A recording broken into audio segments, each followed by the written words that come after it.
ఇల్లు కట్టి చూడు, పెళ్లి చేసి చూడు అనేవాళ్ళు. పాత రోజుల్లో ఆ పెళ్లి చేసి చూడు అనేది అమ్మాయి గురించి. ఎందుకంటే యుక్త వయసుకొచ్చిన అమ్మాయికి పెళ్లి చేయాలంటే కట్నం ఎంతివ్వాలి? అబ్బాయి పరిస్థితి ఏంటి? ఇదంతా. ఇప్పుడు ఆ కష్టం అబ్బాయిలదవుతోంది. అమ్మాయిలు పెళ్ళిళ్ళకి అమ్మాయి కుటుంబాలు పెట్టే షరతులందామా? లేదా వాళ్ళ ఆకాంక్షలందామా? వాళ్ళ కోరికలందామా? వాళ్ళ తాహతుకు మించి అధికంగానే ఉంటున్నాయి. అయినా సరే వాళ్ళకి దొరుకుతోంది. అబ్బాయిలకైతే దొరకట్లేదు. కారణం ఏంటంటే కొరత. సప్లై సూత్రం ఉంది గదా! ఆర్థిక శాస్త్రంలో అమ్మాయిలు తగ్గారు. అబ్బాయిల సంఖ్య పెరిగారు. దాని వలన మరి తక్కువ మంది ఉన్నప్పుడు డిమాండ్ ఉంటది ఆటోమేటిక్‌గా. ఆ డిమాండ్ కారణంగా ఇక్కడ ఎక్కువ ఆహ్, ఆదాయంలో ఉన్నటువంటోళ్ళు. ఇవాళ రూ. 25,000 సంపాదిచ్చే అబ్బాయిని పెళ్లి చేసుకోవడానికి ఓసీ కుటుంబాల్లో ఏ అమ్మాయి సిద్ధంగా లేదు. బీసీ, ఎస్సీ, ఎస్టీ కుటుంబాలలో కూడా 25,000 అంటే అమ్మాయిలు 100కి 90 మంది నిరాకరిస్తున్నారు.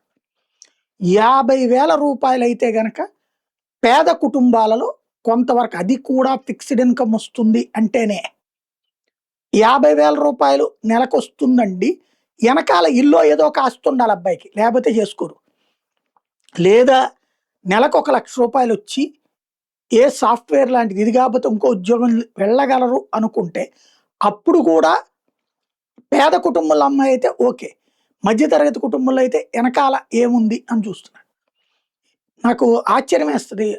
మ్యారేజ్ ప్రొఫైల్స్ కొంతమంది పెట్టేవి చూస్తే ఆహ్, మాకు ఇంత ఆదాయం నెలకి 7,00,000, 6,00,000 అని పెడుతుంటే ఆళ్ళని పాపం ఎవరు దేకట్ల.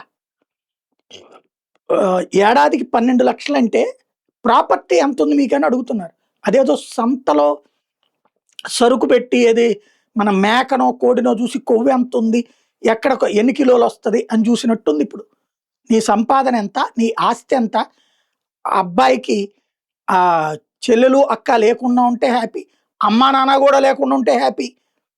ఇట్లా ఉన్నది పరిస్థితులు. దీనికి అంతటికి కారణమైంది ఇప్పుడు తాజా జనాభా లెక్కలు చూస్తే మరింతగా అబ్బాయిలకు కష్టాలు తప్పవనుకుంటా. ఇంకోటి అమ్మాయిలేమో వెల్ సెటిల్డ్ అబ్బాయన్నా కావాలి. తాము కూడా ఉద్యోగాలు తాము ఎంజాయ్ చేయడానికి తగినటువంటి విధంగాను కావాలనేటటువంటి సిస్టమ్ అయింది. ప్రతి 1000 మంది బాలురికి 929 మంది అమ్మాయిలే పుట్టారట ఇప్పుడు. 2017లో 935 ఉంది ఇది ఆంధ్రాలో. ఇప్పుడు 2024కి వచ్చేటప్పటికి 929 మందే బాలికలే పుట్టారు. 935 నుంచి ఇంకో తగ్గింది 6 సగటున.